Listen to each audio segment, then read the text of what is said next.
I was going to switch it to, to the stream, right? That's okay, right? Okay. Okay, just make sure. Thank you. Okay.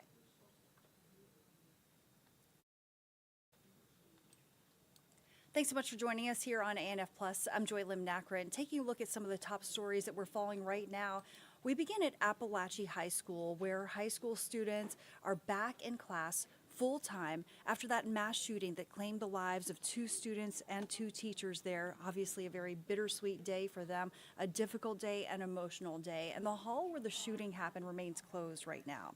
Students will be bused to another location for social studies. Atlanta News First Asia Wilson also has a look at other changes, including security. Since this mass shooting happened a little over a month ago, some parents and students have been asking for more security. The DeKalb County School District is finding ways to upgrade security in all schools. In fact, at a Board of Education meeting earlier this month, they approved the addition of 8 more resource officers for the district. They've also voted to add classroom phones that will allow teachers to quickly and discreetly alert administration about a concern. Those phones will be installed into high schools first.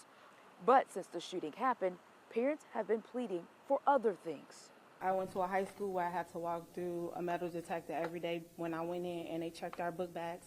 I understand how it makes students feel because I was that student, but now as a parent, I understand why it's necessary, especially since mass shootings have recently been on a rise.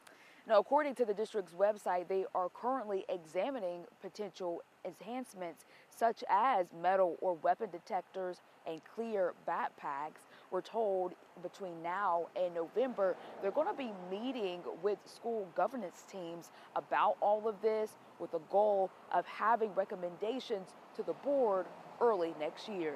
In Winder, Asia Wilson, Atlanta News First.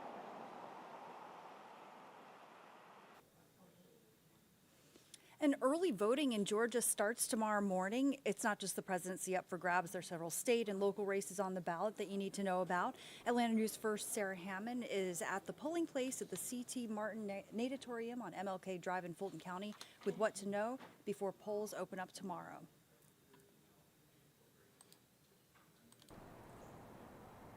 Early voting kicks off at 7 o'clock tomorrow morning and runs until November 1st. And it's important to note that for early voting, you don't necessarily have to go to your voting precinct. You can go to any early voting location.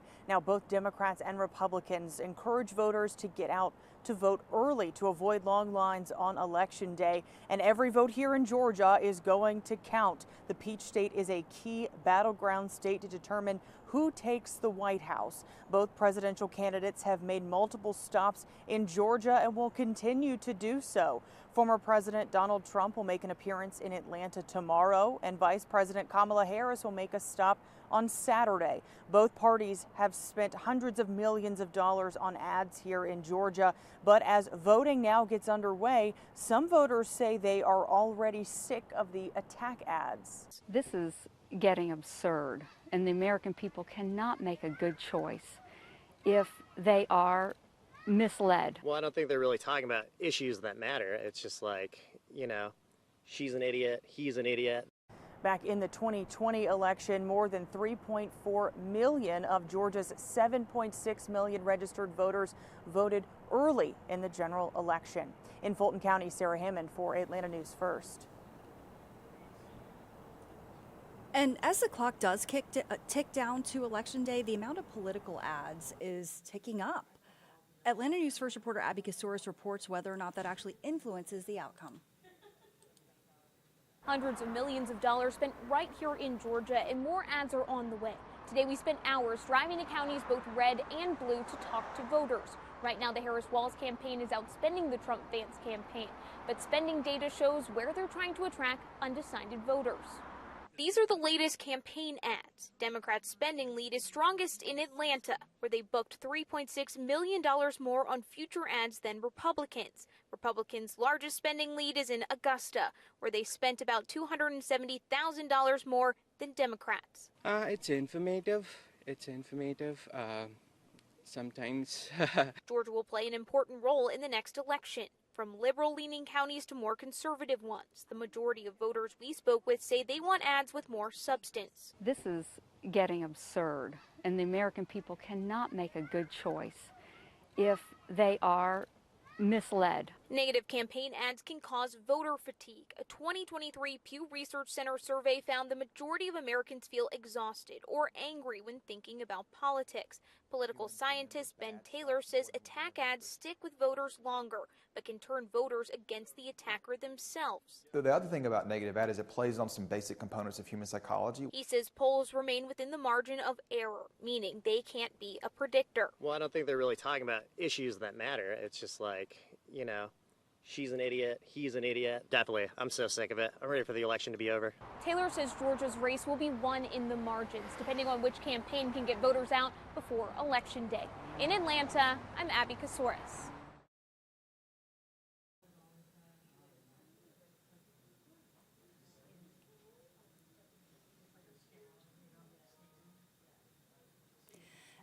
And right now, millions, of course, are still trying to recover from Hurricane Helene.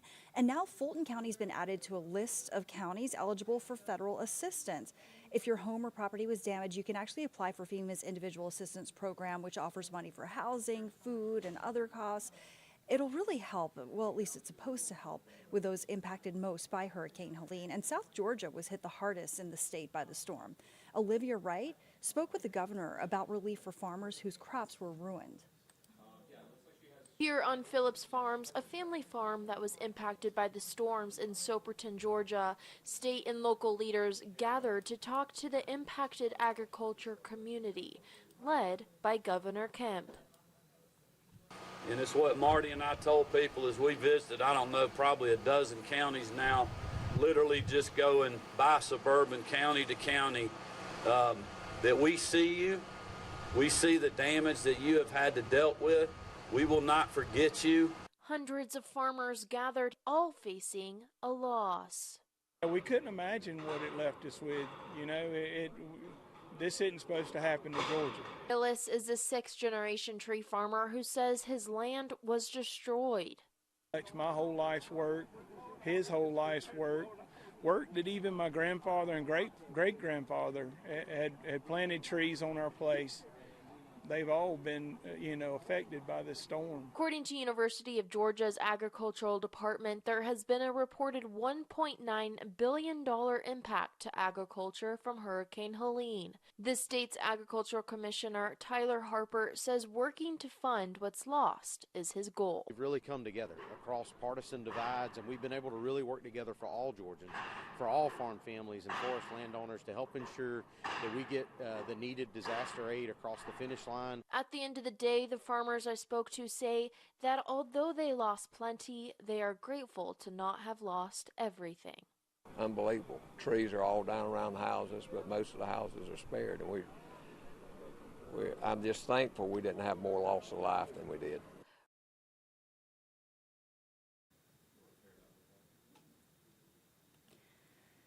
And any parent with teens knows that applying to college is getting more expensive. As Atlanta News First reporter Joshua Skinner shows us, though, that's one cost some families at Marietta High School won't have to worry about. 2 decades ago, I applied to about 20 colleges, hoping that just one of them would accept me. It's a lot tougher for kids these days, which is why today's event at Marietta High School really helps. It's college application season. All right, let's do it, girl. A time for adventure, exploration, keep going, and depressed wallets for seniors like Mahi Patel. Usually the average price is, I think, around $65. It's not just tuition these days. Applying is getting expensive as well. I think the kids are excited about the next chapter. Cost is why Marietta City Schools Superintendent Grant Rivera is opening his own wallet to help. We do it together? Okay. We got it together, okay?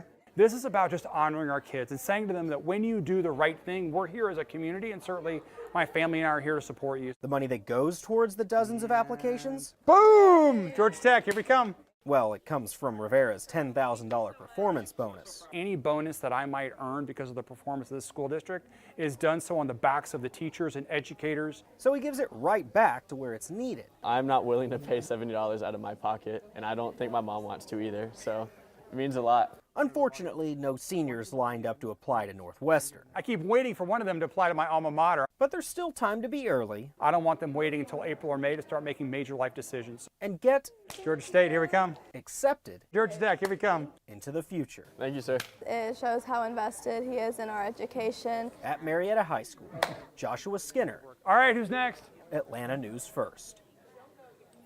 More on that and all of our top stories on atlantanewsfirst.com or also by downloading our free app. Thanks for joining us.